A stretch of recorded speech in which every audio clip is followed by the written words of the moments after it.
accueilli par une foule en liesse à l'aéroport de Yaoundé, le président camerounais Paul Biya a regagné lundi son palais après plusieurs semaines d'absence de son pays et de rumeurs alarmantes sur sa santé, selon des images diffusées par la télévision d'État CRTV.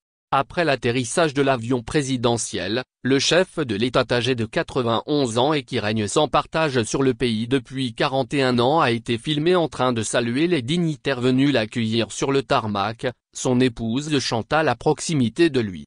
Des militants en liesse habillés de tenues décorées du portrait présidentiel sont venus saluer son arrivée à l'aéroport, à grand renfort de chants accompagnés de tam-tam.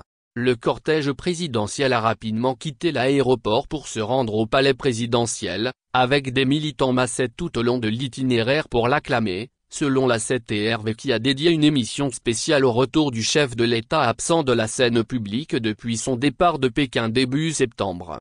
Aujourd'hui, le président est en chemin, cela va mettre fin aux spéculations, avait déclaré la présentatrice de la CRTV en lançant l'émission dédiée à ce moment mémorable.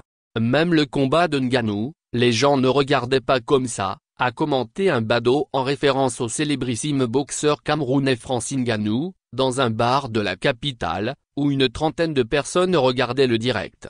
Selon différents sites de traçage, le Boeing immatriculé CMR 001 est parti en fin de matinée de Genève où, selon des sources officielles camerounaises, le chef de l'État résidait ces dernières semaines. Des affiches souhaitant la bienvenue au chef de l'État sont apparues lundi dans les rues de la capitale camerounaise, a constaté l'AFP sur place. Welcome home, Monsieur President of the Republic, bienvenue M. Le président de la République, affirme cette affiche sur fond bleu illustré d'un portrait en pied de Paul Biya. Le 8 octobre, après une série de rumeurs alarmantes sur son état de santé, le gouvernement camerounais avait publié un communiqué inhabituel pour assurer qu'il se portait bien et rejoindrait le Cameroun dans les prochains jours. Le ministre de l'administration territoriale avait ensuite formellement interdit aux médias d'évoquer son état de santé en menaçant les contrevenants de poursuites. Tribunal des réseaux sociaux moins. Depuis, des rumeurs annonçant son retour imminent par 2 fois la semaine dernière, contredites par d'autres rumeurs annonçant son décès ont circulé sur les réseaux sociaux. Son retour met fin au tribunal des réseaux sociaux, a affirmé lundi un des présentateurs de la chaîne publique. Les questions s'étaient multipliées depuis son départ de Pékin début septembre, après le sommet du Forum de la coopération Chine-Afrique, FOCAC. Paul Biya n'a pas participé à la dernière assemblée générale de l'ONU à New York, ni au dernier sommet de la francophonie, à Paris. Ces derniers jours, il s'est fait représenter par le Premier ministre Joseph Dion-Gut aux différents rendez-vous prévus à son agenda, selon la CRTV. Depuis des années, le chef de l'État a multiplié les séjours privés à l'étranger, dédiés à des soins ou des villégiatures dans un très luxueux hôtel de Genève, où l'opposition l'a accusé de dépenser des fortunes avec sa cour.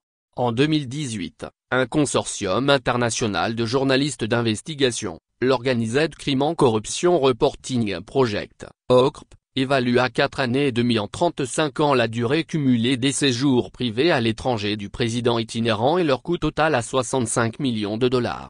Malgré sa santé chancelante, Paul Biya n'a pas exclu de se présenter pour un 8e mandat à la prochaine présidentielle prévue en octobre 2025 et n'a pas non plus désigné de dauphin officiel, laissant les prétendants se livrer à une guerre sourde, tout en affaiblissant les partis politiques. Le chef de l'État surnommé le Sphinx a fait violemment taire toute opposition depuis 2018, il a fait arrêter et condamner des centaines de manifestants pacifiques, dont son rival malheureux à la présidentielle, Maurice Kamto, emprisonné 9 mois sans procès en 2019 et libéré après d'intenses pressions internationales.